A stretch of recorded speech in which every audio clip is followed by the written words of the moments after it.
மாண்புமிகு பேரவைத் தலைவர் அவர்களே, இந்த அவையிலே ஒன்று நான் குறிப்பிட விரும்புகிறேன். A true leader has the confidence to stand alone, the courage to make tough decisions and the compassion to listen to the need of the people என்று அறிஞர் டக்ளஸ் மெக்கார்த்தர் கூறியது போல எங்கள் தளபதி தேர்தல் களத்தில் 26 கட்சிகளின் கூட்டணியையும் இன்னொரு கூட்டணியையும் தனித்து எதிர்கொண்டு வெற்றி பெற்றார். அதனால் தான் சொல்லுகிறேன், he is a true leader, he is a true leader. லஞ்சம் கேட்டால் கொடுக்காதீர்கள் என உறுதியாக அறிவித்த ஒரே முதல்வர் நம் முதல்வர். ஊழலற்ற தூயச்சு என்பதில் உறுதியாக இருக்கிறார் நம் முதல்வர். ஆட்சி பொறுப்பேற்ற முதல் நாளிலிருந்து ஊழல் ஒழிப்பில் உறுதியாக இருக்கிறார் நம் முதல்வர்.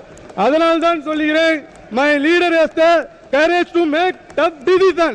ஒரு அண்ணனாக, மகனாக, தாய் மாமனாக தமிழ்நாட்டின் பெண் குழந்தைகள் முதல் அத்தனை தலைமுறை பெண்களுக்கும் நான் இருக்கிறேன் என நம்பிக்கை கொடுக்கிறார் நம் முதல்வர். அனைவரின் கோரிக்கைகளையும் கேட்கிறார்.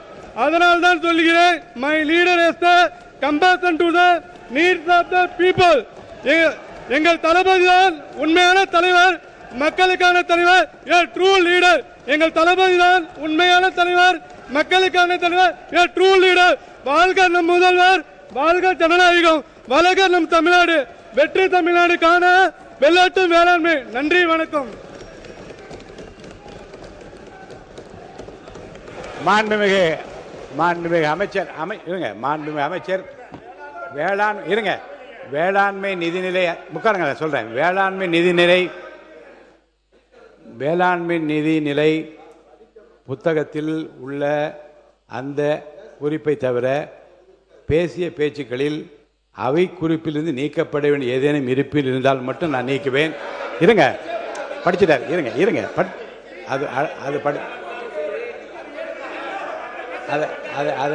அது நான் முன்னரே குறிப்பிட்டு விட்டேன்.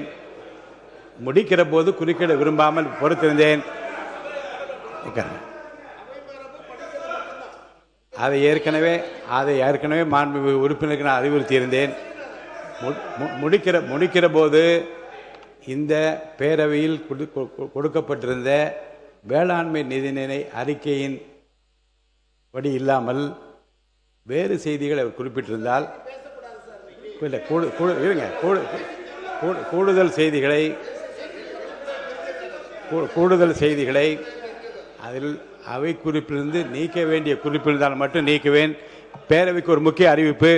திருத்திய நிதிநிலை அறிக்கை மற்றும் வேளாண்மை திருத்திய நிதிநிலை அறிக்கை மீதான பொது விவாதம் மற்றும் மானிய கோரிக்கை மீதான விவாதம் ஆகியவற்றில் ஒவ்வொரு நாளுக்குமான பேசுவோர் பட்டியல் உரிய நேரத்தில் தயாரிக்க வேண்டும். அதற்கு ஏதுவாக அந்த நாளில் பேசுவோர் பற்றிய விவரங்களை முந்தைய நாளே அளிக்குமாறு அனைத்து சட்டமன்ற கட்சித் தலைவர்களையும் நான் கேட்டுக்கொள்கிறேன். மேலும் மாண்புமிகு உறுப்பினர்கள் 29 பேர் அவசர பொது முக்கியத்துவம் வாய்ந்த பொருட்கள் குறித்து கவன ஈர்ப்பு மற்றும் சிறப்பு கவன ஈர்ப்பு ஆகியவற்றில் 110 முன் அறிவிப்புகளை இதுவரை கொடுத்துள்ளார்கள். 110